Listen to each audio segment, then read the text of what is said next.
Hello everybody and welcome to Music Real Talk with Marbin. If you like what you're hearing, please subscribe.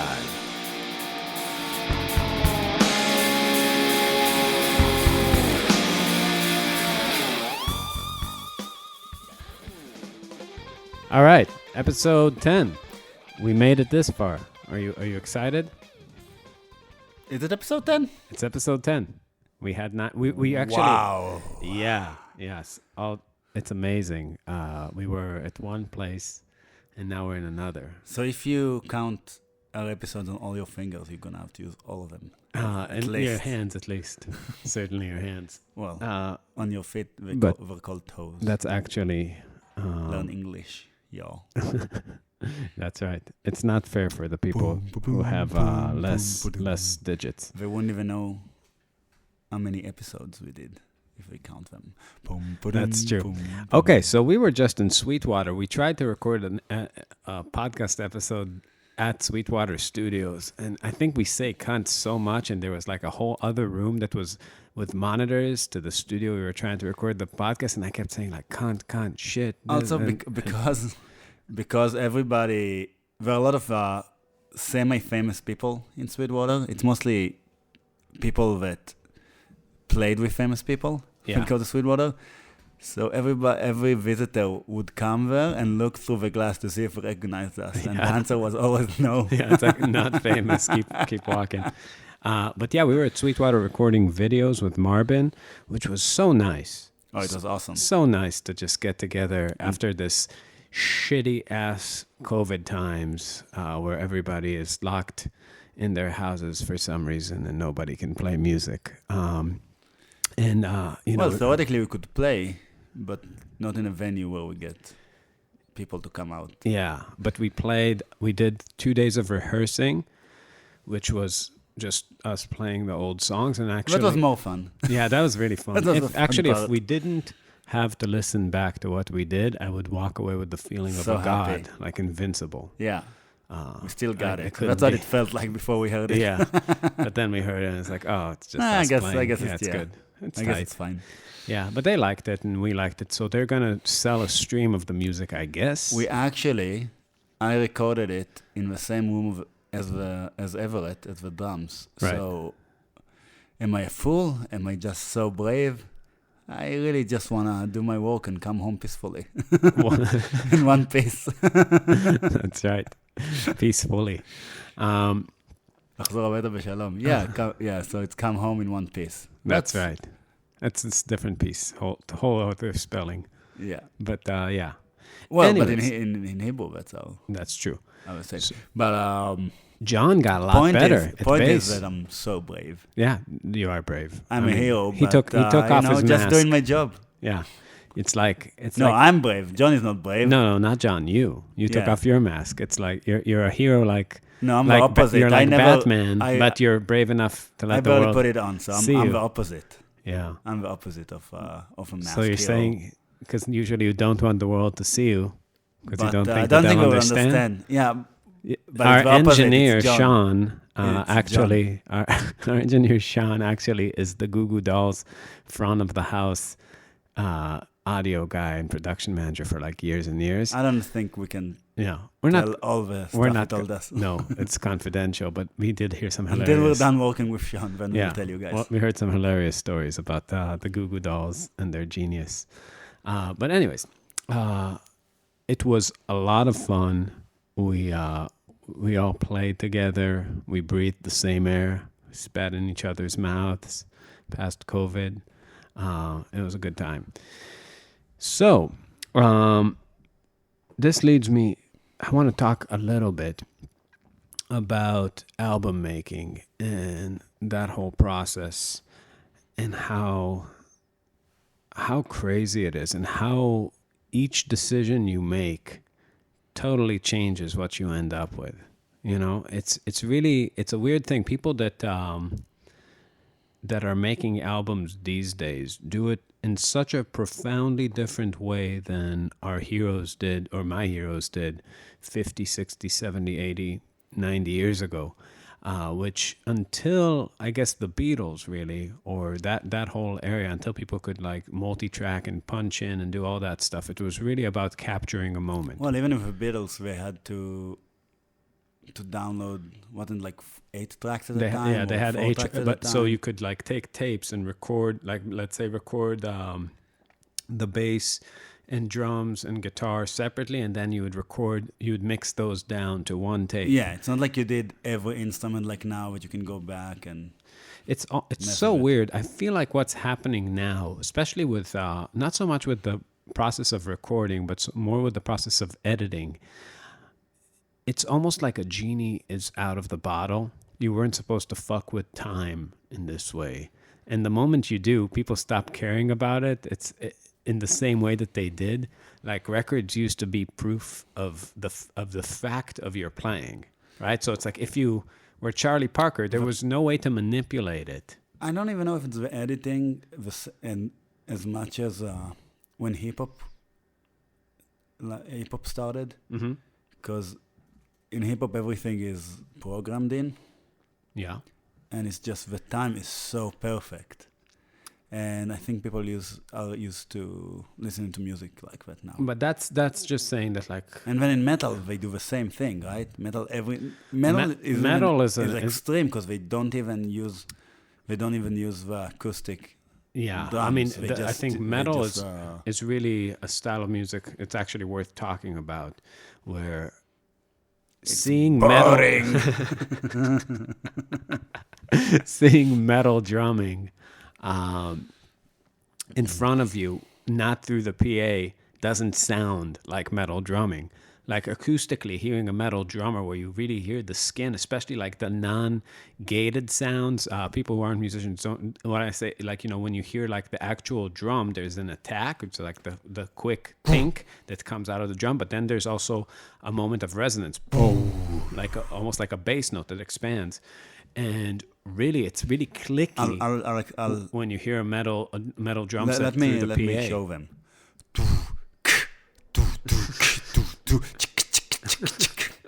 That was not metal, but yeah.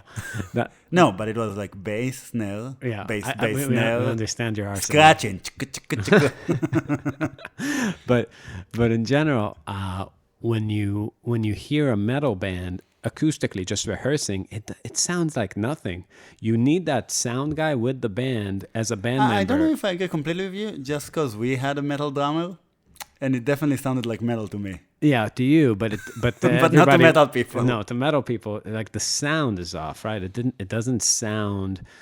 It doesn't have that slappiness. No, like no, when you you're hear- right. It's the same thing that if you listen to guitar without distortion. Right. It's just not the right sound for. But what I'm saying is that once you make the person behind the mixer an integral part of the band, it's a whole other thing. I mean, that music can't really be presented to you in a room, not through a PA. Like there's a certain kind of processing and production that's built. And I think really that's the difference between types of metal. Like, I don't know, I'm not an expert, but like, gloom blood metal versus like menstrual blood metal versus doom death versus, death slaughter metal. I don't know, black, purple metal, whatever kind of. I noticed they're like opposites in What do you metal mean? too. What do you mean? In the names Oh. of the bands. Oh, like straight backward? Like you take a Black-Hearted Saints. Oh, yeah, that's pretty good. Yeah, what's The another Nuns one? of Distraction. I love that name. The Nuns of Destruction. Yeah, it's all female band. Pope Kike. Yeah. The Nuns of Destruction. That's Dani's gonna produce an all female Metal. Christian metal band. Who else is more equipped to do that than me? Nobody, actually. Nobody. But yeah. The point I was trying to make about album making is that when you're in a studio now, you're presented with choices on what you're going to do first. Just straight up. Imagine that you show up. When we did our first album, it was just chaos. We didn't know where to start, so we just started somewhere. And the whole album that ensued, with really any of the albums we've done up till Third set. third set, yeah, the first three, it was just starting somewhere. And I think with Breaking the Cycle and Last Chapter of Dreaming, we really started in the right place for the kind of album they were, but we were guessing. But what I mean is this, it's like, what do you do first? What do you record? You have this music.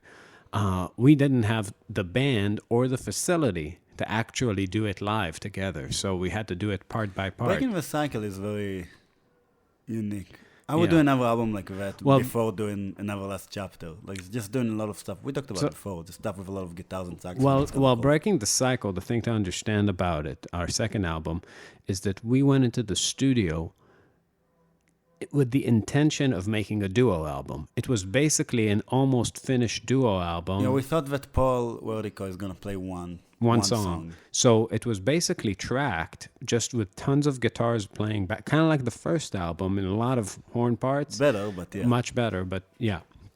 And then we just started adding things. And then after we recorded drums, Paul talked shit about the Octaver bass I recorded, and he was like, are you going to replace that with a real bassist? It started with Paul saying that, asking us if we should play on all the album instead of just one song. Yeah. And it was a great move. Yeah, it really, we were like, sure. And then he didn't like the bass sound. And yeah, it was like, how about you get like a real bassist? It's like, okay. So and then we discovered what real bassists were like. Can I just say it again? I know I said it in a previous episode about Strong Thing Part 2. But we were just looking at the audio. There was not a lot to do to it because saxophone was recorded the same room as drums. But we were looking at it, and I was looking at what I'm doing compared to what the bassist is doing. It's just the visual that I get from. It's like somebody running, and then somebody else just running circles around him, non-stop, like jumping, doing ninja turns. Just the visual of it is so crazy. The difference between how much I'm doing compared to, like, the bass is doing like boom boom, boom boom boom. Okay, you have to stop this line of thinking. I know my brother listens to the podcast religiously, and my brother is a computer engineer slash bass player slash architect, software architect slash manager. Oh, he's an architect. He makes zeros and ones into a building. I heard about that. But anyway, I want him to take a job programming in Austin so he can move here and then we can hang out. But he said that programming is like being the bassist after listening to the podcast. But if he listened to the podcast, the last podcast, we talked about representation and how you shouldn't get confused. Yes. Also, you can be the Victor Wooten of programming. Yeah. Just my name is Yoni. I'm gonna do a little trick. Gonna program these zeros and ones using my dick without getting arthritis. Yeah. So yeah. Anyway, it's not the same. And let's a moment of positivity. Rare. It is positive. No, John got better. He did get better at playing bass. I was shocked. I never see people get better at anything. Not just get better, but it was very obvious. Undeniable. All of us knew. Undeniable. Yeah, undeniably better. Still has to work on his slap, but the finger style stuff was just in the pocket. Great sound. Like, he knew the parts, he learned some unisons, like we did like a song in 5 Way to Riches. He played the shit out of that unison line. Good job, John. It's amazing, because for me, I feel like at this point in my playing, it doesn't matter how much time I have at home, I'm not going to get better at playing this kind of music. Like, it's only live shows, that can do it. And I'm surprised how much we didn't get worse, though. Yeah, it was fine. Because I thought we were going to get much worse. We didn't. We sounded good. Like really from the get-go. Yeah. I saw a thing online. It was Tommy Emmanuel talking, and he was explaining to somebody how he goes about practicing, right? What he does. And he said something that made me... Who was talking about it? Tommy Emmanuel? Tommy Emmanuel. Okay. And you know, he's really, I think, the best at what he does, which is something I would never want to do, but, you know, not everybody is the same. And... he said something that made me realize why certain types of people will never be good at jazz, but might be amazing at something else. He said, learning music, and he meant all music, is first and foremost learning the skill of playing the music. You know what I mean? So he said that it's almost like if you take a piece, and it's true for practicing classical music. If you take a piece, the first thing you want to do is approximate all the sounds in approximately the rhythm. Basically, like show your fingers where they need to be in the neighborhood of the time, in the neighborhood of the touch, in the neighborhood of pitch, maybe with little mistakes. Yeah. And then you go measure by measure and you slow everything down and you learn it piece by piece by piece, like just working on the muscle memory. And then over time, you massage everything into place gradually. The problem with jazz is that there is no music to learn. That's the real problem. And this is why a certain kind of, it's almost like you have an archetype of people, right? A whole way, people with a certain way of thinking about that make an assumption on the nature of this music. Like there is an invisible way to play jazz that someone needs to tell them. It's like they're just walking around. I see it with students, just like desperate. Like, I get it. Modes, swing, blah, blah, blah. But tell me what to do. Tell me what to do. I don't know what to work on. And this is the thing. You have to work on your playing. And if you don't understand what your playing is, then you're not looking into the right place. I think people are such bad improvisers coming out of the box that they're aware that they have this area which is their playing. Like if I just noodle around in this pentatonic scale. Well, if you think about when you start to play jazz badly, you start almost immediately. The second you understand that you're improvising over chords and you're trying to stay in the structure of a song, you're playing jazz badly. But this is the thing. I think people don't look at their own playing and associate it with that thing. When I look at somebody, yeah, I know. I think you're completely right because people, they're like, it can't possibly be that bad. That's me. They also don't understand that how it doesn't sound like jazz what we're doing, but it does sound like just like terrible. It sounds terrible. It sounds like a joke. Yeah, which is fine. It doesn't even sound like a joke. It sounds like nothing. Yeah, it sounds like nothing. Yeah. But that's how you start. Yeah, to sound like a joke, you need the conviction of a real player through the skilllessness of the novice. That's true. I take it back. Yeah. But this is. But you're right that they try to learn licks, for example, or try to figure out what Charlie Parker is doing. And this is really a bridge between a few conversations, and I thought about how to bring it up, which is really transcription, right? This is where transcription is the attempt to project classical music onto jazz. Because then you have a sequence of moves. You have a Charlie Parker solo, you have a Wes Montgomery solo, Oscar Peterson solo. And you're just saying that, okay, if I just learn this note per note, then I'll be able to play jazz. It's like, wrong, right? It's like, you will not. You'll just it's almost like you're going to, in one way, check out a lot of things that work. You will maybe understand some principles of jazz, but you are not going to even incrementally improve in bringing that into reality, because it's kind of like if you want to be a badass author, so you just, take a blank page and write, I don't know, like a Dostoevsky verse or like a chapter from a book. It's like to see what it feels like. It's not that there's no value in it. It's just not the point. The point is to have your own ideas. And books are a good example, especially if you look at a period of time that's not Jack Kerouac era, like the beatniks.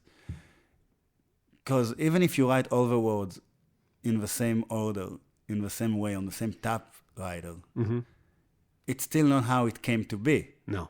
The person edited the book 1,000,000 times. You're missing the entire process. Right. And it's the same thing with music. You're missing the entire process. It's not about the notes. That's what I keep telling students, and they don't understand. It's not about the specific notes. Or the rhythmic values. Or the rhythmic or anything that the person played one day. It's not about the specific solo. It's about how a person thinks and how he incorporates everything into his playing. And that's really what's at the value of this art form. It's naked process. It's naked thought, right? It's like, and it's really not, this is a good concept to think about, which is try to understand the difference between your thoughts and your ideas, right? You always have thoughts. You have things will involuntarily start thoughts. You pick up your phone, every commercial, even if you hate it, you have a thought about it. You get, you rub your your hands together, that sensation can conjure up a thought. You have bad thoughts when you close your eyes, good thoughts. Thoughts are constant. Ideas aren't really like thoughts. It's like there are ideas that are public domain. That's kind of like the Jung thing where definitely. he says that people don't have ideas have people. And jazz, in a way, is an idea that you belong to. You accept a lot of hereditary kind of a lineage, a tradition, but your ideas, not the big ideas that you kind of tap into, your own ideas. The difference between your thoughts and your ideas is that there's a certain kind of structure that binds your thoughts together in a coherent way. And you can call that an idea. That's really why composition is such a key thing, I think, for any great musician. I think all the great musicians are able to write. And writing is basically you taking one thought, one musical blurb into the next and seeing some sort of connective fiber form, right? It's like this melody goes to that melody. Why does it go there? Why doesn't it go to a different melody? Because that is good, right? It's more like your judgment, your aesthetic judgments are the glue that makes ideas come together, and your ability to scrutinize inside this kind of maze really allows for you to compose. I mean, I think composition really is the name for the glue that holds thoughts together and makes them into ideas. And that seems to be the thing that lacks in people who can't play lines, who can't improvise. It's almost like they're all capable of stealing bits of Charlie Parker licks, but nothing is great. Nothing comes out right, and everything sounds really severed, right? And poor improvisers really have this difficulty of seeing, what Dani always calls it, like, seeing your next thing, like one foot in front of the other when you're improvising. And that's really the appropriate thing to do when you're playing a solo. Isn't so much to it's not like you're a composer and you can see what you're going to do from the beginning. You just see the next thing that makes sense, right? That's the words we use for that, like what makes sense. Yeah, that's what I don't like about a lot of modern players, and some older players too, I guess. That's the improvisers that I like play in a way that the entire solo, as one line and one idea leads to the other in a smooth way. Mm-hmm. And a lot of modern improvisers and people that I don't really like to listen to, it just feels that the solo is built out of sections. Yeah. Like one thing happened, then another thing happened, then another thing happened. Oh, yeah. And what was the name of that saxophone player you showed me? Seamus Blake. Yeah, Seamus. All these new guys, they have this thing they do in their solos, which is they stay in one subdivision, like eighth notes or, triplets for like so long. And it's so boring. And then at a certain time, they just switch to the next one, the 16th notes, and ride that out. And it kind of feels crazy when they go to that like 16th note thing. All of a sudden, it has momentum. And I always feel like that with Chet Baker. Chet Baker. Only he does it even slower. Jeff Beck. When you're at your max, when your shitty car is like, pedal to the metal going, it feels exciting. Well, Chet Baker does it with eighth notes, like he plays quarter notes, and it sounds so fun. Right,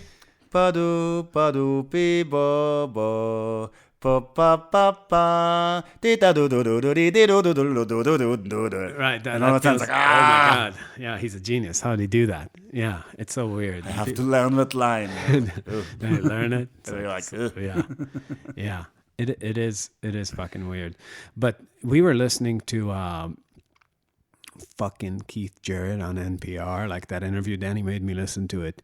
Well, I didn't know it's going to be so boring. I listened to it for the one part. The one thing that I was really impressed with is how they managed to, how Keith Jarrett managed to create something more boring than his music. The old world of interviews that people come with questions that were just prepared at home, so and then they just ask him. So what about your childhood? Did people bully you for playing piano? They bully him because you're a fucking nerd. No, she did ask him that, but the way she asked him was this. Oh, you are a prodigy that started playing at 3 years old. What did your teacher show you? And he said, I don't remember. oh, so when you were 3 years old, what did he like about your playing and what did he not like? I It's was like, 3 bitch, years do you old. I know don't what, remember. do you know what being 3 is like? And she just had all those questions about him being a child. You're talking to one of the most famous, successful jazz pianists of all time, and you're asking him about him at age 3. Can It's we, not can when we it talk, happened. can we talk about his intros And for then, a second? One second. And then when he talked about the most interesting part, which is his times as Miles started talking shit about Wayne Shorter and Bianco Herbie. and Tolwyn Williams and Miles and just talking mad shit, she kept bringing it back to the questions that she had instead of letting him talk about what's interesting. It was very annoying. Very Oh my frustrating. god! Yeah, I mean, yeah, NPR in general is a hard listen, but that bitch was The just out of her recap mind. thing is Yeah, also annoying. well, Don't do recaps he anymore. is. I mean, Well, this is Dani and Dani. We've been... yeah, we've been talking about this. This is episode 10. It's like, he is just. He has things I like, right? The quartet with Jan the Garbarek mustache. is great. Oh. The mustache is nice. The soprano saxophone player. Yeah, but he does write melodies I like occasionally. His jazz playing, he was talking shit about Oscar Peterson. He was saying, like, I looked at him and I was like, there's more you can do. It's like, yeah, you can convince NPR you're a genius. And it's like this thing of like being some sort of like this thing that he invented is just the cult of genius around him. Like he can't make a mistake because he has all these people so enamored with the way he improvises. And to my ear, I keep listening to it and I'm like, what are they hearing? What is he doing that like Michel Petrucciani or Oscar Peterson? Well, he said it about Oscar Peterson, right? What did he say?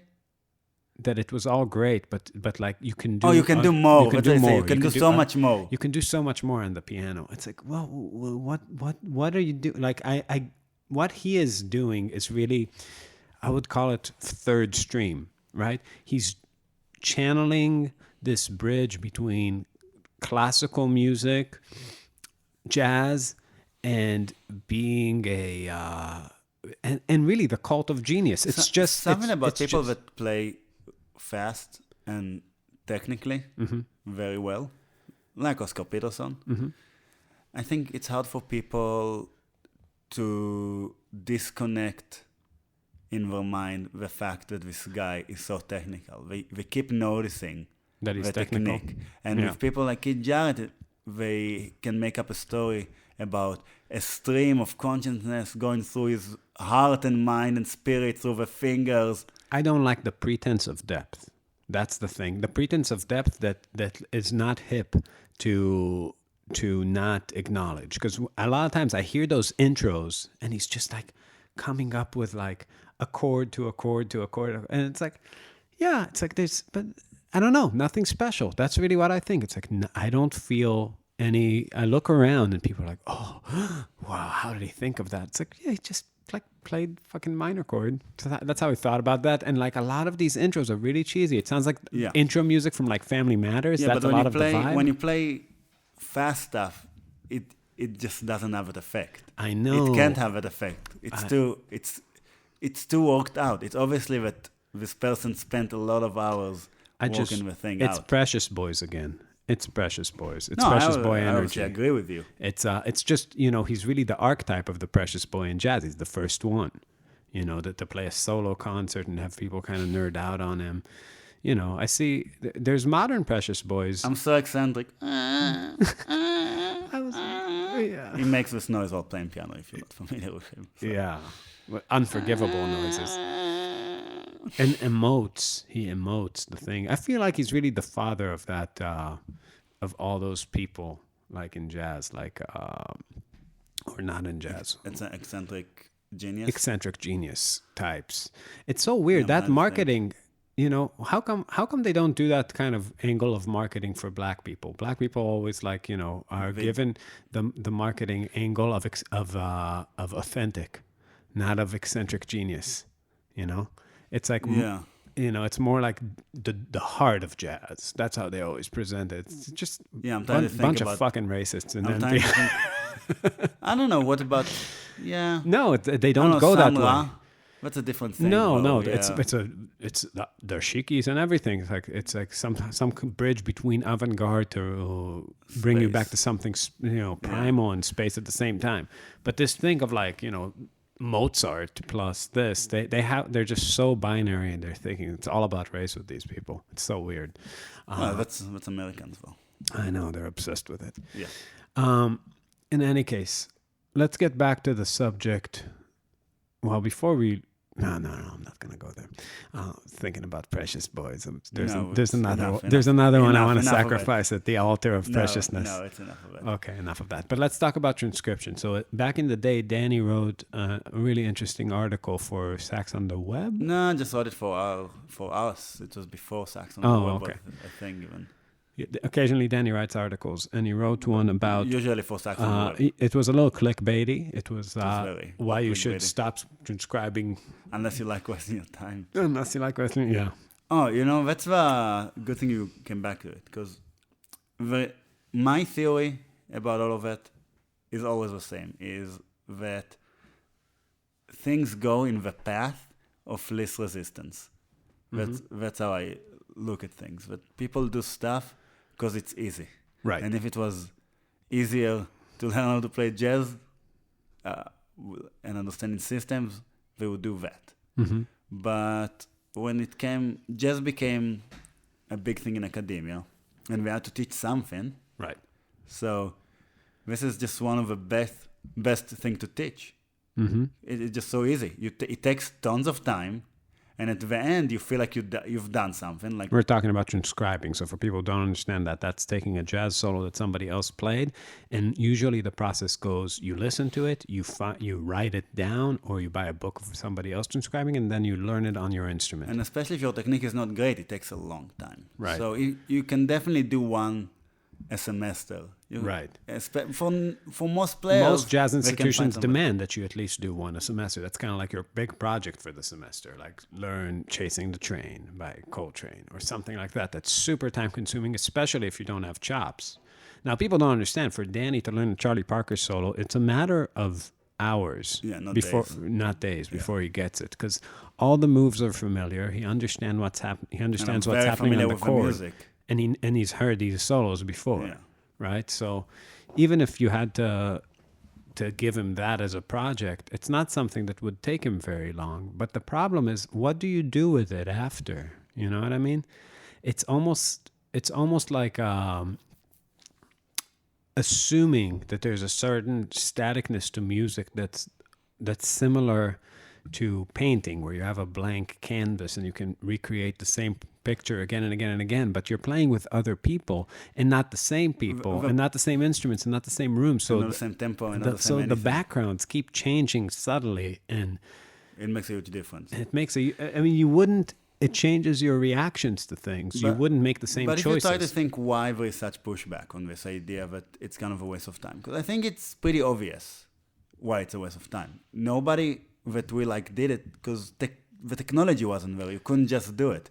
There is no way to slow down things, to play slow down things, or even to replay everything 15 seconds before. Mm-hmm. to do an entire solo like that. There is no way that they did it. There is no way that that's how. Well, they did learn things, but they learned not from the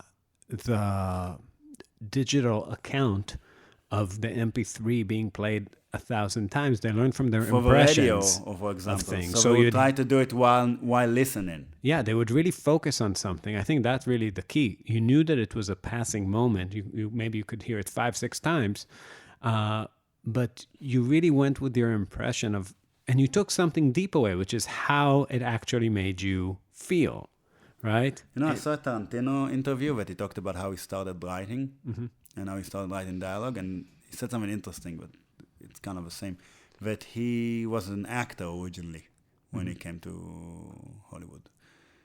And he had to have scenes to act, but we didn't have Google, so he didn't have any access to material. And so what he did, he would watch a movie, and there was a scene he liked, and he went home and immediately wrote everything that he remembered and just filled in the blanks. And he said he did this movie, I don't remember the name of the movie, and his acting partner said that most of the scene was completely new. He said it fit perfectly, it's just as good, if not better, but it's not the scene. Uh, And that's just how he got his start. So that's kind of the same thing, but you get like an impression of the music and you keep trying to figure it out. mm-hmm. But you don't have an amazing slowdown where you go back and do it again and again and again and again and again. So That's really another part to me. The argument that sold me on the idea that transcribing isn't the way to go was that, let's say I like Django Reinhardt. One thing I know for sure Django Reinhardt did not do is learn Django Reinhardt solos. and all the people that you do know that learn these solos, you don't like their playing. Exactly. So if I don't like everybody who took process A and ran with it, and I love the guy who must have taken process B. Now, I'm not saying Django didn't transcribe anything, but it's if I Not in want the same, not in the same way though. no, it was a different process, and I think putting all the weight there. Again, nerds are obsessed with homework, and this is the thing. You want to give yourself homework. You don't want to play. I mean, I actually think it's a different psychological thing. And let me explain. go ahead. When people do something that they invest a lot of time and or money to, it's hard for them to admit that it was wrong. So when we talk to John and Everett about going to school, even though both of them admit a lot of the things that we talk about music school, they always say, yeah, but A lot of silver lining. yeah, they found out all the good stuff about it, and they say, and I ended up in Marbin, so it was good. Right. But in the same way, I can say I was in the infantry getting paid $200 a month for 3 years. So if you want to be a jazz saxophone player, a fusion saxophone player, you should go and join the Israeli infantry. Right. Just because I'm here doesn't mean that the thing makes any sense. And it's the same thing with school. If you think about what you got compared to the money that you put in, would you do it again? Probably not. Well, the question isn't where you ended up in life, because you can't determine that. It's what you would advise somebody standing where you stood and thinking that they'll be the next in Marbin is insane. Yeah, like to tell them, oh, yeah, of course, you should put $200,000 into music school because I ended up in Marbin. By the way, disclaimer. Not disclaimer, but like announcement. If you know anybody who is currently in jazz school during COVID taking Zoom jazz lessons, can you please go and hit him hard? Yeah, at least tell them to take a break. Like, just fuck's sake. You should never go to jazz school. You but should especially never. now. But Jesus Christ, you literally, like, you are seriously being played, or just are an idiot if you're giving them your money for Zoom lessons through Berkeley or some shit like that. Just stop today, get a refund, partial refund, whatever refund you can get is worth it. It's the worst idea. You are getting nothing for your money. So the same idea with the transcriptions. People that we know, like there was a saxophone player in Israel, Erez, right? And he freaked out when he saw that article. And Yeah, because he put 20 years down on this idea. He put so many hours into transcribing. Yeah. So many hours. And he's not very good at saxophone. Right. But he put so many hours down, and he can't get the time back. So Right. he will never admit it. No. And he has to teach his students the same thing because he already put all that time, and then his students put in the time. So they would not admit. Yeah. Well, that's the tragedy of the double downer. If you're always doubling down on your position, you're going to do it when you're wrong. It's most people. Yeah.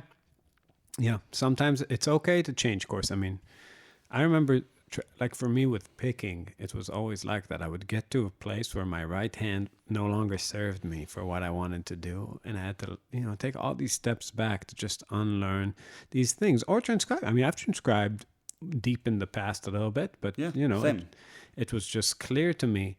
Now, I want to say this carefully because I'm not saying you shouldn't learn music, right? Yeah, you obviously learn songs. And also, if you hear something that's really interesting to you that somebody else did, definitely go and transcribe it and learn it. It's not so much about learning bits of music. It's about learning entire solos, like the Tommy Emmanuel thing I described, which is going bar by bar to learn a sequence of moves, to learn how it goes. That's the problem, because committing to your own playing is the key. Understanding what your own playing is the key, right? So I feel like blues is where most people start. On guitar, it's maybe blues rock. On saxophone, it's just playing a blues scale over some chords, Yeah. or a Dorian mode over a jam or whatever. Yeah. You just go to this space where you are playing. Now, let me give you a little To bit. me, it started its own. Well, before we move on from that, to me, it started its own culture of jazz, and that's what jazz is today in a lot of ways. That's what Instagram jazz is. Well, no. Before Instagram jazz. So one thing is Instagram jazz. But people upload their videos transcribing, and other people that do the same think it's amazing. Yeah, Dani actually wants to. If I'm a dictator of the world, I'm gonna make a law that you have to post. If you post yourself a transcription of yourself that you play with Coltrane or You whatever, have to take an extra course on the same song of how you sound without how you Coltrane. sound about it, different video, just so we see what you sound like Yeah, without Coltrane playing. only telling you what only to if they do. make digital tomatoes, he can throw at you. Yeah. Yeah, So that's one aspect of it, that people just get likes, and we talked about it a lot. How people chase the likes, even though it's stupid, because you don't get any. It's empty likes. right. Even if people really like it, you don't get anything Yeah, from what it. do you do? It's like, wow, there's this one guy played a But Coltrane. transcribe. Transcribe the solo I haven't heard in 10 years. Yeah. You know, yeah, it's But, super stupid. well, but I but- think for other people also, it just, I mean, at the end of the day, when I do a live stream, even I feel like what I do is generally uplifting. You know what I mean? It's like and it makes people want to practice. There's something about seeing somebody else transcribe that makes you want to stop practicing or feel bad about not practicing. Best case scenario, it makes you feel like, oh, I should be doing this. Yeah, it's not inspiring. It's not. It's the opposite of inspiring. It's almost like it fills you with like a certain kind of guilt. It's like, oh, I wish I had more time to waste, like this guy. But to my other point not about the likes, it's, and talking to this guitar player that came to my house before COVID, I told you about this guy that we played. He's a jazz guitar player in Milwaukee, and we were talking about music, and he told me about all the stuff that he likes about music and about the musicians that he saw live, and it just created that culture in jazz and that scene in jazz, that there is this dialogue between the audience and the artist, where the artist and the audience are like, yeah, we did the same. So we would put part of a transcription that everybody knows, and the audience, yeah, I'm hip, I get it, or a type of line, or they'll do like an just threw up in my arrangement. mouth a They will little. do an arrangement, a reharmonization from a different album that jazz guys know, jazz people know. Right. And it will be that's the part that he enjoyed about the show, because it feels like the artist is talking to him. Yeah, but it's not talking to him. Like It's filled with dog whistles, basically. It's- That's really what it is. But anybody that doesn't care about those dog whistles, like me, that I don't even know most of them, they it just just looks like nothing. They don't It understand. doesn't sound good. They created like Jazz Comic Con. They're just a bunch of nerds going to a nerd convention. It's exactly that. I know, bro. And, I know. and the people outside It's like, can, look, we can- did the same homework. Yeah, yeah. And the people outside of this can They don't connect understand to what. it. Well, they don't understand what's happening because it's not. It doesn't have the things they like about jazz. And I'm a huge saxophone. Well, I would say I'm a saxophone nerd in the sense that I really care about saxophone, and I check everybody out, and I check everything that's going on all the time. But I don't care about it at all. It Yeah. does nothing to me. Yeah. It's the opposite. When I see somebody do stuff like that and I catch it, I want to puke, because I see the seams. It loses the little magic it has left. Well, that's a lot about the problem. I would say that the solution has to do with actually playing. I think being bilingual is something that shows you a lot about because both Dani and I speak Hebrew Hebrew, and English, and you just see how Yes, structure of language really changes the way you perceive things. But something that I've always thought about is in Hebrew we have a word for playing the way you would play with toys and a word for playing music, and they're not the same word, right? Here you play with everything. So in Hebrew, lesachek means to play with toys, and lenagen means to play music. Negina is like the playing of an instrument. The act of playing. The act of playing. And there is no such distinction in English. And I think that's a very wise thing to not have that distinction, because there is something when you imagine 5-year-old you in a room playing with whatever, if you're, like, if you're from any generation, it's different. For us, it was like Teenage Mutant Ninja Turtle dolls and He-Man shit and stuff like that. When you observe what children are doing, is they're taking these figures and they're moving them in space, right? It's a lot of like, this attacks this guy, jumps here, moved there, hopped from the ledge. And it's just the moving of the things in space that gives everything meaning, right? It's almost like you're inventing the rules of the game as you go, but you can really, with your imagination, superimpose the rules of this world you see with these things moving through it. Playing music is identical, but instead of toys, you have notes, and the space you're using is time, and the things that are allowed or not allowed in the world, what can jump on what can attack what, has to do with the aesthetics of your style. And other people, it's not an invisible world anymore. I mean, in music, you can't see it, but it certainly has its own constraints. I was just watching a video yesterday. I think the guy's name is Rat Shaw, and he's kind of like one of Rick Beato type people, like a little smaller than him. Does a lot of amp shootouts and stuff like that. Total idiot. And I was just hearing him talk about whether you need to know music theory to be good at music. That's what he sent me. I didn't. I only pressed this. It's amazing. Some very stupid voices are very amplified in today's world. What was his point? He said you shouldn't. As a by note, he said, like, obviously music is subjective and there is no such thing as good and bad, so you don't need to know. And then just kept going. I was like, whoa. It's like, because I see that idea that he's presenting. People that think that always think that there are people worse than them, but nobody better than them. That's what I think. What they think. Well, I think he thinks there's some people better at him, but I think he thinks he has his thing.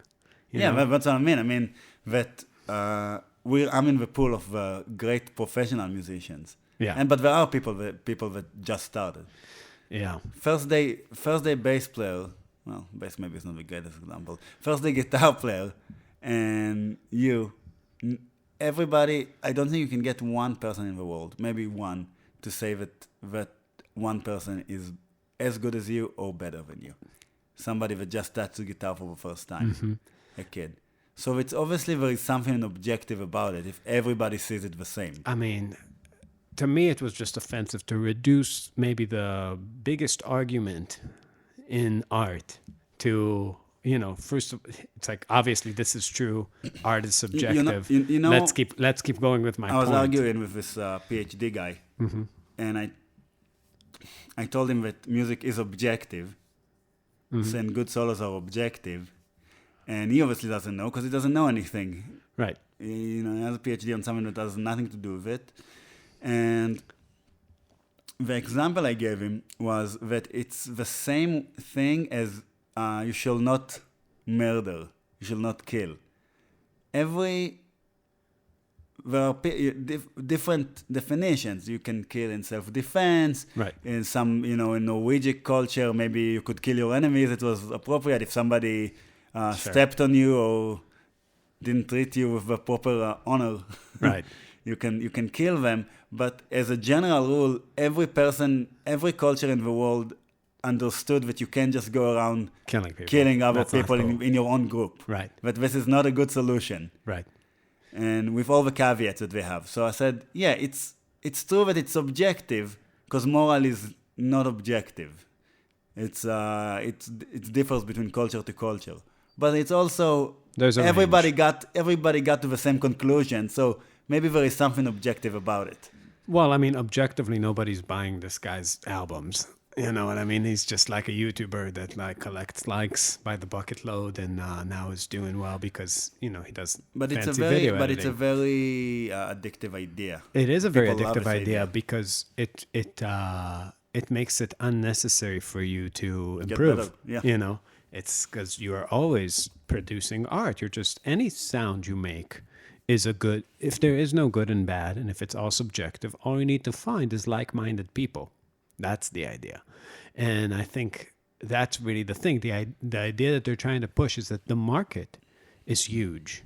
And if you just play blues, and you know the pentatonic scale, it's like of course, there's a history, there's a thing. But you know how they do it? They always compare between styles. So they say, oh, B.B. King is the best blues player, Right. So how is Oscar Peterson better than B.B. King? Or hip-hop, why is Snoop... Oh my God, Snoop Dogg. But let's say you think Snoop Dogg Right. is some kind of genius. So why is Snoop Dogg is not better or worse than Coltrane? He is worse than Coltrane at everything. in every level. But how is he not... It's just different than him. Let's say you like Snoop Dogg and you like hip-hop. And it's like comparing things that shouldn't be compared. It's like saying, oh, this guy is vegan, so how can you say this steak is the best steak in town? Right. Like, yeah, okay, this guy doesn't eat steak. Right. That's fine. It's like, don't ask this guy. But all the people that eat steak, there is difference between the steak you get in Waffle House and in a steak house. Yeah, I mean, that it's an obvious point. I think it's a point that most people intuitively understand. Yeah, but not most musicians. But not well. No, it's not something you understand in your field about yourself. Yeah. That's the thing. Or because if you go through the process that comes out of starting to see it objectively, you have to go through a sort of transformation, a certain kind of death of the ego for a very long time. That's the truth. Because once you're like, oh my God, wait a second. Yeah, it's a miserable place to Yeah, be. because the person that's listening to me playing compares me to Hendrix and to Coltrane and to Miles Davis and to Charlie Parker. Whatever is relevant, yeah. Right. It's like I am in the actual pool of talent. Not my friends, not my college, not who's in the club, but history. I'm a part and compared and juxtaposed with all these amazing motherfuckers. Yes. Absolutely, yes. On your instrument, there's a whole hierarchy. And I think this is something, I think in general, hierarchies is basically what these people are trying to run away from because they feel inadequate. And I think psychologically, people like him that have 300,000 subs on YouTube feel like, listen, I have success in this thing. It can't be that I'm bad. What philosophy? We're also giving the people what they want to hear, which is you guys are great. Yeah, you're great. Oh, you Watch don't know more. theory? You don't have to know theory. Yeah, what you have to do is just learn how to get a tweed sound from your amp. That's what's really important to spend your time on. Yeah. Don't just learn how to play like with a metronome. Oh, that's the guy play that some did the eighth tweed note. sound? Yeah. Oh. It's just like fucking again, some of the information is solid. Listen, if you want to nerd out on tweed sounds, go down that rabbit hole. It's telling people on what they want to hear, and it's part of what happens in music generally, which is you that's maybe also has to do with transcription. Tell me if you think it makes sense, but it's putting the focus from... You told me that about jam bands, but the focus is not the band, it's the audience. Mm-hmm. But I think it's true for everything. I think it's true for jazz, too.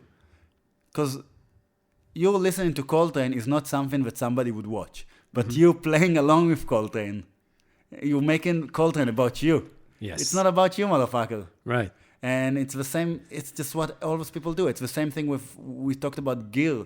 People buy gear.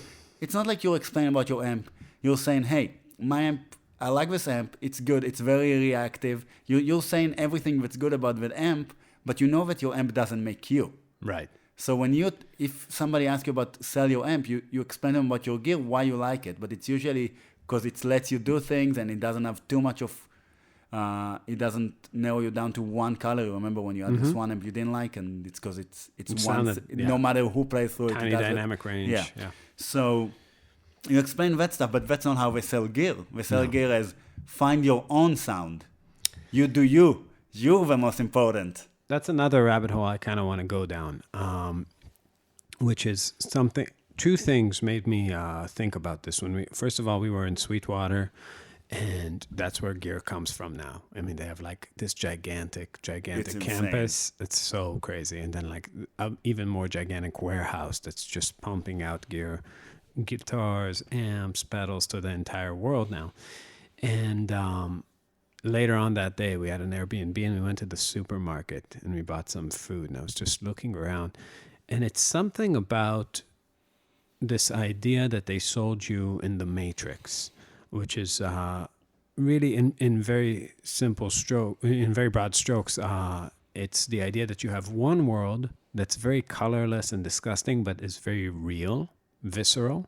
And then you have a fake world that's full of glamour. But the problem with that is that, they're just making batteries of you, right? It's like if you participate in it, you're basically a product.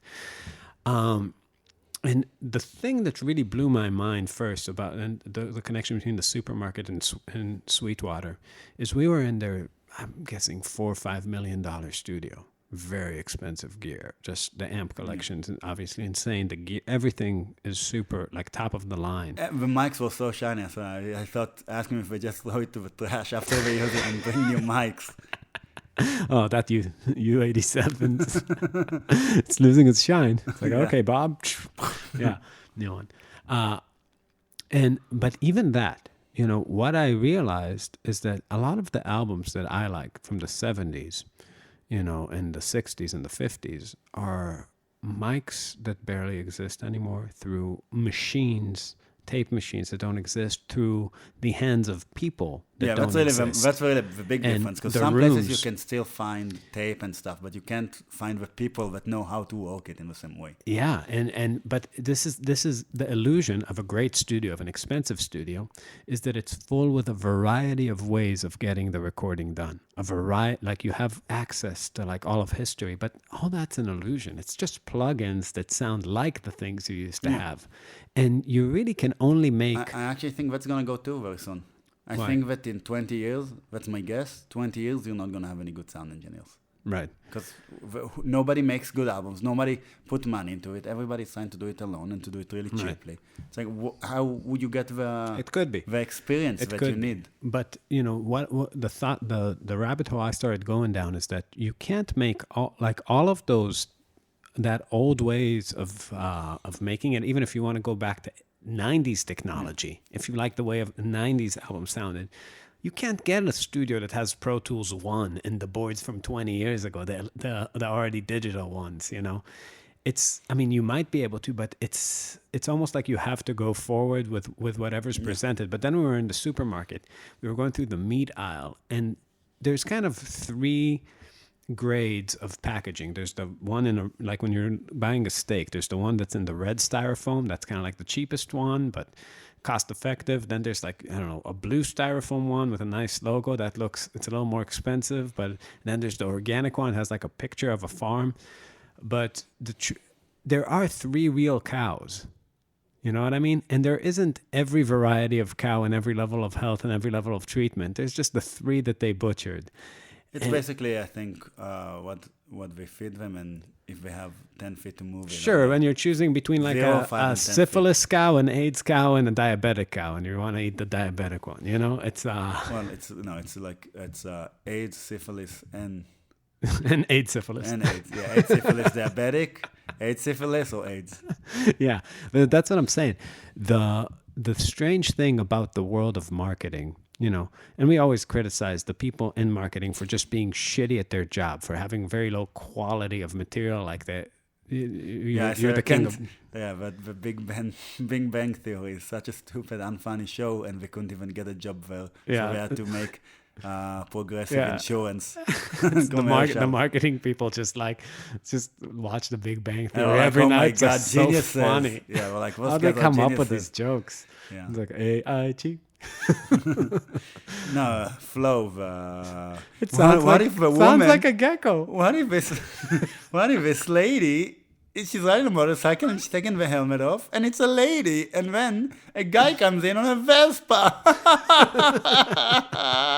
Yeah, but what I'm saying is that it doesn't matter whether they do a bad job or a good job at the end of the day, because all that matters is that they keep pumping up that world of marketing, because that world of marketing creates the distance from the real world where the real things exist, the cow, the sick cow that you don't want anything to do with it. You don't want anything to do with, the fucking poverty that the grains that she's eating that are taken away from some African village. It's like the shitty way it lives to the way it's being murdered. I'm not a vegan. Like, fuck it, kill all the cows. I don't care. Also, what are you gonna do with them? Liberate them? Like, it's gonna be like Planet of the Apes with cows running around. It's like, here you go, cows. You have freedom. And it's like, okay. It's like, moo. Just wait to die. Nobody's gonna feed them. They dance. Yeah. They jump Anyways, around. I'm saying, regardless of, I don't feel any responsibility for being a cow murderer, but I don't want to see, like, the whole process of how things actually happen in the real world is mostly disgusting unless you are super fucking rich, like a Kobe beef cow from like I don't know, like the Wagyu shit in Japan. They're back rubs every day, being put to death gracefully. They probably finger them. they just bang the shit out of the cows. The cow probably at the end of the day, it's like, it is my time. Like a Japanese guy just like does harakiri, like stabs itself, just like, moo, it's for you. Thank you for a wonderful life. Yeah, but like Bill Gates eats that cow. You know what I mean? You're not. Bill Gates' children. Planned Parenthood, by the way, that's where it goes. He drinks the cow's tears. That's where it goes. He wears the cow's hat for the Planned eyes wide Parenthood, shut orgy. all the stuff he uses, it's straight to Bill Gates. He makes milkshakes for the mixer. Every A morning. blender. Yeah, Anyway. let's not talk about what Bill Gates does. No, but Zuckerberg. Same. Okay, Dorsey. Even worse. Not any of his child killing people. Let's talk about people that are Hillary. No, yeah. Let's say you have $50 million in your bank account. Okay, yeah, you can buy like the best cow that actually had that you wouldn't actually in Japan when I was there. The Wagyu farms. People buy the cows when they're born and they can track them. They have like an app where you see its day to day until you eat it. It's like for rich people, but like, shit like that exists. Japanese people need they need friends. Yeah, they do need friends. If you see a Japanese person, go be with friends. But obviously, so they can bring COVID back to Japan. We obviously need some socialization. Anyways, tracking with cows. The point is that if you did that with pop music, meaning you took that Cardi B song that you like so much, and That's not the Cardi B song. What? I know that's not a Cardi B song. What song? What song are we talking about? I'm not talking about Cum Slut. Oh, are you talking about rap? I don't care about that song. I'm not you.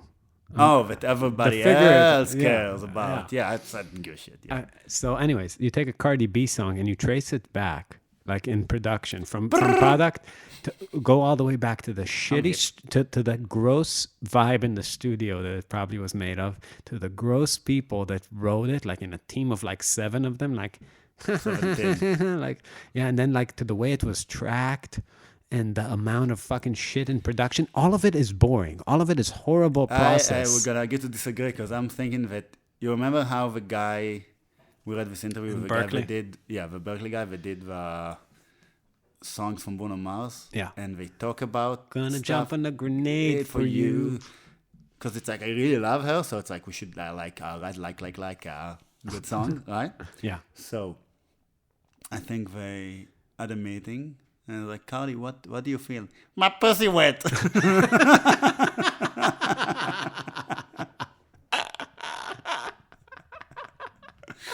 It's like, okay. Oh, what is it? Oh, it's a wet ass pussy.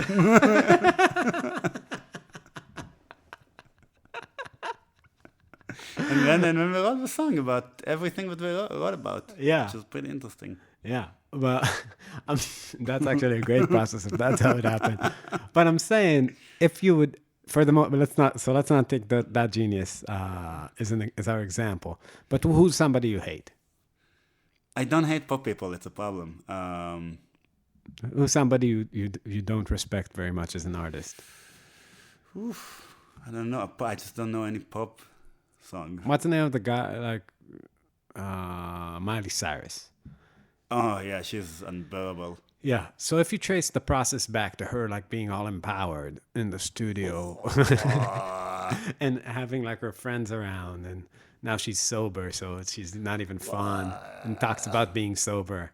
And all the horrible people in the session and the engineers that like don't want to be there. They probably like fusion or I something. think that if you're gonna look back and see what's the end of Joe Rogan, it was the Miley Cyrus interview. Yeah, that was the beginning of the end. But anyways, the point is that you don't want anything to do with what's there at the end, but this marketing that blurs the line, blurs the, takes all of the process You know what I think away from it. You know what I think her debates were? Debates, I don't know. What do you call it? Yeshivot. Like yeshivot. Meetings? Yeah, the meeting that they had. It's, so Miley, what do you think? It's like, I think it's about time people know that women are powerful. That's what I think they say. Let's finally show them what women can do in a song. Yeah. Let's tell them that we're worth everything. We don't need any guy. Whatever we can take over on. It's like, oh my God, nobody likes you. That's what I think the meeting is like. Yeah. It's disgusting. Yeah. It's pretty bad shit. But that's really my point. But also that we can party. At the same time. We have the best time. Yeah. With I feel like with some stuff, the process is beautiful and some, and it is interesting. But for some Cardi reason, B. yeah, Cardi B. Well, ppcocaine is my new addiction, really. What's the name of the song? DDGA maybe? Something like that. That has a great melody. It goes, how's it go? Ba ba ba ba ba ba ba ba ba ba ba ba ba ba. You thought this was your average lullaby, though. No! If you guys did not hear the new ppcocaine hit, It's probably not new. It's probably like old news. yeah, please. It's old people It's music now. It's called I'm a Little Cum Slut. It's called DDG Yeah. something. Yeah, You will see it. Yeah, it's an experience. If you're in some way connected to the Lord, don't watch it. Yeah, but it has like these women dressed like babies. Ladies. These ladies dressed like babies with emojis popping out of their genitals, singing about being a little cum slut, and it looks like it's weird because for a person like me, I don't understand who this is for. This really makes me feel old.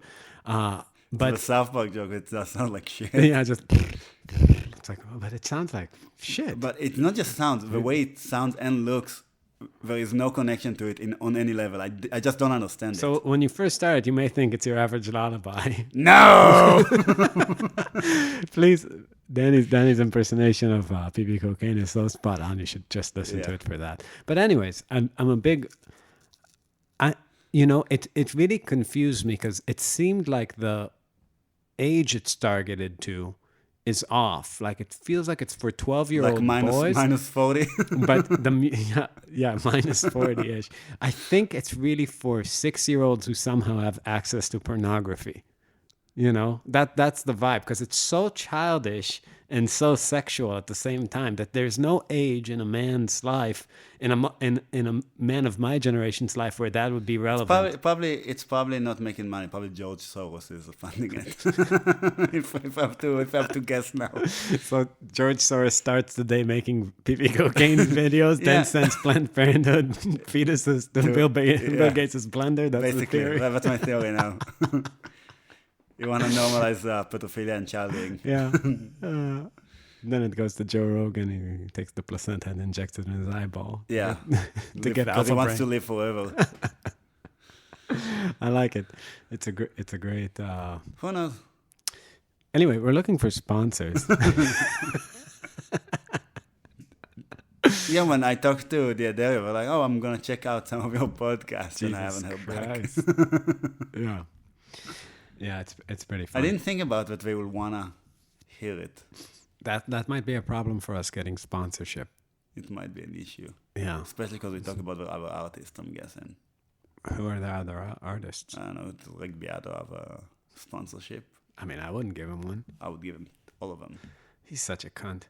I can't, he keeps popping on my phone like all the time. Like, hey, let's compare 10 types of strings. It's like, Jesus Christ. And then he's like, I don't like the moments where he's proving things. Like he puts them, it's like, this one sounds like he has like the shittiest fucking hard rock song you've ever heard. Like, it's like literally like a riff. It's pretending like he's learning it with you. And Like, I don't know the answer. But then he That's it. tracks like 5 guitars with different gauges of strings, 8s, 9s, 10s, 11s, 12s. And that's like, you see, what really works in the mix is the 8s. 8s are the best string. It's like, But maybe you would make it differently. Maybe it would be different guitar. Maybe who the with fuck different gives song. a shit about your mix? It's like, what is this? What is this context you've made up to judge it? Yeah, that's what I'm saying. It's like I'm saying, it's like you, so specific. you buddy, with your fucking like hair, like up, white hair up, like some fucking, I don't know, like Washed up Johnny Bravo. Yes. I really was looking for something to pop into my mind. I had nothing. It's so good. Washed up Johnny Bravo. It's actually perfect because he looks like looks like an overweight Johnny Bravo. Yeah. So old Johnny Bravo hair.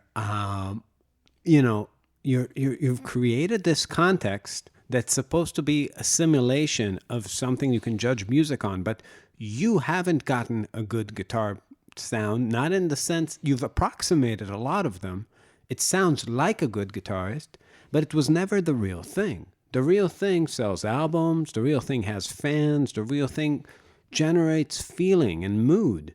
And the things you do, it's just it just never really worked. You know, you haven't created the successful thing. All you created the is idea that you can have a great sound outside of music. It's so strange. Because Neil Young, everybody loves his sound. I don't, but a lot of people like his guitar sound and go for his guitar It sound. fits in those mixes. But it definitely worked. Right. But it's not like we have a million of guitar sounds and then Neil Young is the best when comparing somebody playing. This whole idea, what they're trying to sell you is false, because what they're trying to say is that as a guitar player, go to Sweetwater right now. As a guitar player, they're Codename saying Marbin. that you, as a guitar player, they're saying that you're in charge of bringing an arsenal of sounds. You're a walking MIDI library, right? And you need to have the perfect sound for all these recording situations, for all these different mixes. You need to learn how to play songs and make them sound good, and go with the organic process that's connected to the place and time you're at. Our mission, and everybody that listens to the podcast can join us. Our mission is to bring music back to real life, to jams and shows, and whatever it is, and not for a computer, not this computer sitting in your house jamming in your PJs kind of world. My mom said something that I thought was really super perceptive. You know, she's a therapist. She's like, if you don't drink, you don't pee. It's correct. That's what she probably said that at one point, and that's how I learned about the connection. But after that, sometime after that, she said something about COVID and the kind of craziness that it creates in, or the problem that it can create in some women, which is when you dress up to leave the house, when you take your pajamas off, you are wearing something that's symbolic of the journey, the path you took in life. So it feels like when you put your pajama on and lay on the couch and watch Netflix that you're going back to your real self. But it's really what you're going back to is something very primordial, something you've seen the uncles and the family do. And like, you know, it's really a return to the past. But the path that you took for yourself to participate in the real world, that's external, that's a path forward, that's really your future, and your trajectory has to do with making yourself presentable for the world, right? And there's something about pajamming, about being in this state of just in the house, invisible, edited, heavily fixed, heavily just out of time, out of touch. Never seen, there are no dislike buttons, so you never see the reactions. yeah, some people might talk shit, but you don't really see the reactions. It's not like in real life.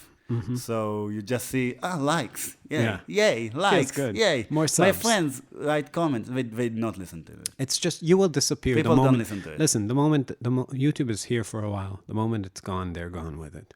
Nobody, it's not going to survive this, this content. It's just not good. It's you need to make music. And at the end of the day, I the think world. the real reason I'm talking shit is because I feel like it's harmful, because it doesn't help, but it takes all your time. You can go through infinite rabbit holes of watching Rick Beato videos and Red Shaw videos with the honest, beautiful energy of wanting to improve your disposition, wanting to get better at music, and you will not be getting any of that. Maybe we're doing the same thing, talking to people for so long, but at least I feel like we're being honest with him. I feel like he knows in a certain place in his own heart, he has this feeling about his own playing that he's choosing not to address, and has chosen not to address his whole life, and it's just not a very ethical position to be in, where you're pretending to help even though you have no pudding, right? It's like there's no proof in your pudding, but you keep putting out these fucking pudding recipes untested, just writing more books. So yeah, but I will say, Red Shaw, Rick Beato, if you want to work together and do some content, I take it all interview. back. An interview with me, with Dani, help Marbin out. With you for guitar players. Yeah, What would I talk to them about? we're brothers. We're cut from the same cloth, you and I. Of humanity. Yeah, so I will take it all back. I'm more than willing to work together. It's, I'm just making content. I just want Bill. We can drink those babies together. Give me half the smoothie. You clearly never had a baby. Baby smoothie. Well, when Yeah. you're that successful, it's hard to find stuff that excites you. That's true, I would assume. Yeah. So other than that, what did we do? So we made all these videos. They're going to come out hopefully when? A month? No, he said we don't know. We don't know. Yeah. They're, It's a big company. Who knows? yeah. Sweetwater is fucking epic, dude. Yeah, it's pretty cool. It's really cool. They But how sad is it that you're in the biggest guitar store in the world and you don't even give a shit? Like, you don't want to... I didn't even try walk into everything. the store. I know. And you don't want to I don't try care about all of gear. it. I know. I don't care about gear. So, Sweetwater / Marbin. Yeah. Well, for me, it's weird. I just at a certain point, I remember what album was that when I stripped down the board, right after Goatman. Yeah. Yeah, I went down to just playing with. I got a tiny board. I just had a boost, a distortion pedal, and a delay and a tuner for 2 years. I got sick of all the dancing, and now I'm back with like the Back, biggest board baby. I've ever had because of Mason. That's when But you thought you were out. Mason Yeah. pulled you back in. yeah, the guy from Vertex built me a board that's sick. But yeah, it's weird with gear. It's nice to come. It's nice to just be in a place where it's just your notes and your rhythm, and it makes everything simple. It makes everything. Yeah, but very- then it's nice to add some stuff to it afterwards. Mhm. But it's good to go back and forth. yeah, It's healthy. yeah. I mean, the thing is, I really feel like you need to be all in for the period of time that you decide Yeah. something. You know what I mean? It's like if you think, like for me, if I like this head, I'm like, this is the best head. Yeah. All other heads I've ever had stock in comparison. This is the best choice ever. Just be excited And about. then after a few years, like, nah. Yeah, it's like, no, that wasn't a good one, but this No, new one is this the one best is the one. best Yeah. one, yeah. This is the best guitar. I do like the synth sound you got. Yeah, Actually, I do think it was a good idea. I was worried about it. yeah, I got it's the Eventide H9 synth batch. It's good shit. Okay, I feel like we're pretty good on this one. How do you feel? Yeah, named after after Hitler. 9 Hitlers. Yeah, he's the one that started Eventide. They made propaganda for the right. Guys, promo code Marbin to get the H9 Hitler 9 multi-effect. I hope people not gonna go because we actually don't have the deal with them. No, but that would be great. It makes your H9 like $3 more expensive. that will make more sense. Yeah. Okay. So places to follow us. First of all, subscribe to this podcast, whatever platform you use to stream podcasts. We're there. So hit the subscribe button. Share this with your friends so other people can know the truth Send about us PP messages, cocaine. comment. Follow us at facebook.com/marbinmusic. Message us at marbinmusic@gmail.com. Buy music at marbinmusic.bandcamp.com. And there's a new album, Russian Dolls, out there. Still out.